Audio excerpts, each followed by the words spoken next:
Hello दोस्तों, आप सभी का स्वागत है मेरे चैनल एनिमेट्रिक्स पे। तो आज हम बात करने जा रहे हैं नारुतो सीरीज के टॉप 5 फॉरबिडन जुत्सूस के बारे में। तो बिना टाइम वेस्ट किए चलिए चलते हैं वीडियो की तरफ।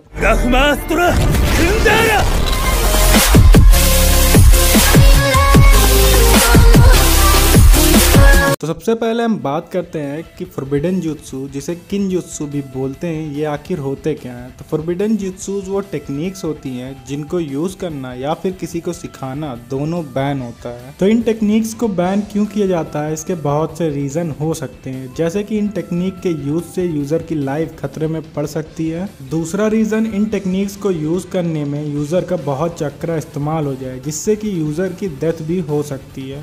तीसरा रीज़न, कुछ टेक्निक्स बहुत बड़े स्केल पर डिस्ट्रक्शन कर सकती हैं, जिनकी वजह से उनको बैन किया गया। चौथा रीज़न, कुछ टेक्निक नेचर के लॉज को वायलेट करती हैं, जिनकी वजह से उन्हें बैन किया गया, जैसे कि इम्प्योर वर्ल्ड रीइंकार्नेशन जुत्सु। और ऐसे ही बहुत से रीज़न की वजह से एक जुत्सु को फॉरबिडन जुत्सु की कैटेगरी में रखा जाता है। तो अब बात करते हैं टॉप 5 फॉरबिडन जुत्सूस की। तो नंबर 5 पे है रोसेन शुरिकेन। तो इस जुत्सु को नारुतो ने इन्वेंट किया था, और इस जुत्सु को परफॉर्म करने के लिए नारुतो अपने चक्र को विंड नेचर के साथ कंबाइन कर देता था, जिससे कि एक बहुत डेडली और डिस्ट्रक्टिव टेक्निक बनती थी, और जिससे बच पाना बहुत मुश्किल था। तो रोसेन शुरिकेन इतना पावरफुल था कि जब ये टारगेट को हिट करता था तब उसको सेलुलर लेवल तक डैमेज कर देता था, और ये टारगेट को उसके चक्रा नेटवर्क के पॉइंट से डिस्कनेक्ट कर सकता था, जिससे कि किसी भी मेडिकल निंजुत्सु से ठीक नहीं किया जा सकता था। लेकिन इस जुत्सु को यूज करना नारुतो के लिए भी डेंजरस था, क्योंकि नारुतो जितनी बार इसको इस्तेमाल करता था वो अपनी आर्म को बुरी तरह से डैमेज कर देता था, और लगभग अपने चक्रा नेटवर्क को भी कट करने वाला होता है। लेकिन आगे जब नारुतो सेज मोड को सीख जाता है तब वो बिना किसी रिस्क के इस जुत्सु को यूज कर पाता है।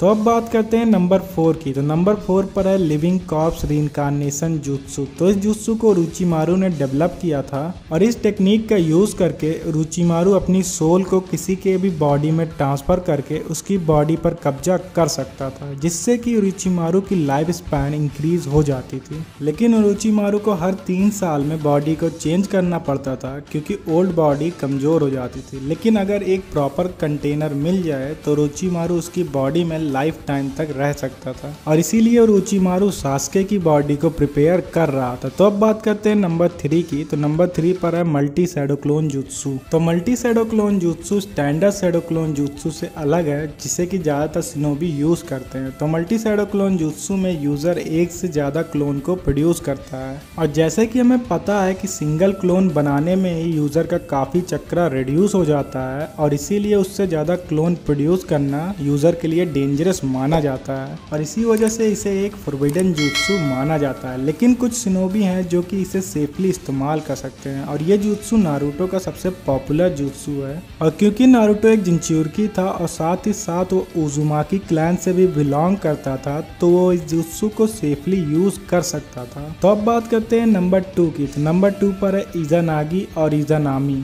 तो सबसे पहले हम बात करते हैं इज़ानागी की। तो इज़ानागी एक पावरफुल एबिलिटी है शोरिंगन की। तो इज़ानागी एक गेंजुत्सु है जिससे कि यूजर डेस्टिनी को अल्टर कर सकता है। तो इज़ानागी एक्सट्रीमली पावरफुल टेक्निक है, लेकिन क्योंकि ये नेचर के लॉस को ब्रेक करती थी, इसलिए इसे एक फॉरबिडन जुत्सु की कैटेगरी में रखा गया। इसे फॉरबिडन जुत्सु की कैटेगरी में रखे जाने की एक और वजह यह भी थी कि जो भी इस जुत्सु को इस्तेमाल करता था वो कम्प्लीटली ब्लाइंड हो जाता था, और उसे अपना एक केके गेंकाई यानी कि शोरिंगन खोना पड़ता था, और इसी टेक्निक का यूज करके मादरा हाशिरामा से फाइट के बाद जिंदा बचता है। तो अब बात करते हैं इज़ानामी की। तो इज़ानामी एक फॉरबिडन जुत्सु है जिसे कि यूज करने का सेम डिसएडवांटेज है जो कि इज़ानागी के यूज से होता है। मतलब यूजर को अपना एक शोरिंगन खोना पड़ता है और वो कम्प्लीटली ब्लाइंड हो जाता है। तो जब उचियाज ने इज़ानागी का गलत इस्तेमाल करना शुरू कर दिया तो उसे रोकने के लिए इज़ानामी का यूज किया गया। तो इज़ानामी एक गेंजुत्सु है जो कि अपने टारगेट को एक इन्फिनिट अनअल्टरेबल लूप में ट्रैप कर देता है, जिसे कि तोड़ा नहीं जा सकता। मतलब कि ये एक तरह का नेवर एंडिंग गेंजुत्सु है जिसमें कि टारगेट पेन, सॉरो और इसी तरह की सभी फिजिकल सेंसेशन को बार बार फील करता है। तो इस गेंजुत्सु से बाहर निकलने का सिर्फ एक ही तरीका तरीका था कि टारगेट अपनी फेथ और जो मिस्टेक उन्होंने की है वो सब एक्सेप्ट कर ले, तब ये जुत्सु रिलीज हो जाता है। तो अब बात करते हैं नंबर फर्स्ट की। तो नंबर फर्स्ट पर है इम्प्योर वर्ल्ड रीइंकार्नेशन जुत्सु। तो इस जुत्सु का यूज करके यूजर मरे हुए लोगों को दोबारा से जिंदा कर सकता था, लेकिन इस जुत्सु को यूज करने के लिए यूजर के पास उस पर्सन का डीएनए होना चाहिए। तो इस जुत्सु को टोबिरामा ने क्रिएट किया था, जिसे कि बाद में उरोचिमारू और काबुटो ने इम्प्रूव किया। और इस जुत्सु का नारुतो सीरीज में और खास करके फोर्थ शिनोबी वर्ल्ड वार में बहुत यूज किया गया था। और इस जुत्सु का यूज करके जिनको दोबारा से जिंदा किया जाता है उन्हें मारा नहीं जा सकता, मतलब कि वो एक तरह से इमॉर्टल होते हैं और उनकी पूरी बॉडी रीजनरेट हो सकती है और इन रीएनिमेशन को सिर्फ सील किया जा सकता है। तो इसे रोकने का सिर्फ एक तरीका था कि जिसने इस जुत्सु को कास्ट किया है वो इस जुत्सु को रिलीज कर दे। तो आज की वीडियो में बस इतना ही। अगर आपको ये वीडियो पसंद आई हो तो लाइक और चैनल को सब्सक्राइब जरूर करें। और अगर आपको इस वीडियो का पार्ट 2 चाहिए जिसमें कि मैं और फॉरबिडन जुत्सुस को कवर करूं तो कमेंट्स में जरूर बताएं। फिर मिलते हैं आपसे नेक्स्ट वीडियो में।